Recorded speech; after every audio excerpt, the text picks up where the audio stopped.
Stay strong and never give up. Believe that it's not the end. Always count on family and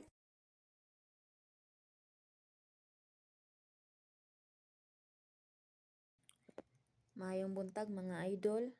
So ako ang balikon tong video gahapon no.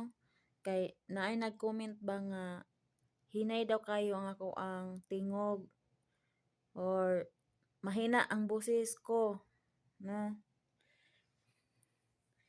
Nag-comment na hinay daw kay ako ang tingog gahapon. Kuan man gud idol, naglaba ko sa rooftop gahapon ba. Naglaba ko sa rooftop pati kusuga jud sa hangin sa rooftop gahapon sa hapon nga nag-video ko. Wala ko nag-video diri sa room kay na akong amo sa sala. Ako ang room ug sala dool ra. Manang madungog ko nila og nakoy ka istorya.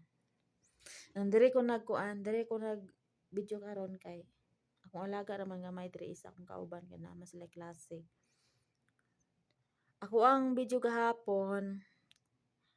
Akong buot pasabot ato gahapon ang wala na klaro na kong tingog kay siguro kusog man diri pero siguro mayong buntag mga idol.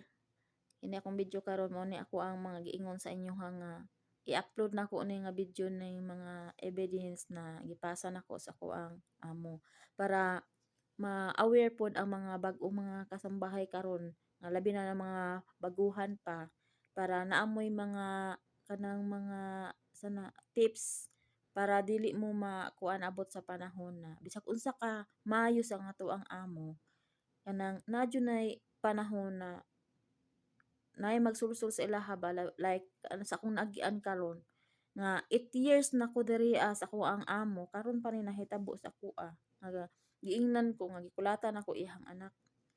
So nako ipakita sa inyo ha ug unsa ang ako ang evidence nga ako ang ipasa sa ako ang amo. Kay ako nakabalo jud ko, nakasabot ko nga nitawag siya sa office ang akong among lalaki. Kay kuno daw kay ang istorya sa iyahang gisuon sa lalaki kay gikulata kuno nako ihang anak. Wa jud sila labahag nga nakita sa ilahang anak.